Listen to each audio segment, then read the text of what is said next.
General Motors, GM, and South Korea's LG Energy Solution and LG Electronics have reached a settlement to establish a $150 million fund aimed at compensating Chevrolet Bolt EV owners affected by defective batteries.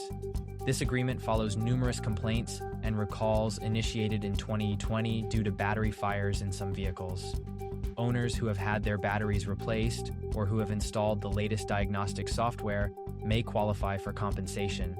Specifically, Bolt owners who installed the final software remedy before December 31, 2023, may receive up to $1,400, while those who sold or terminated their lease before the software update or already received a battery replacement will get a minimum of $700.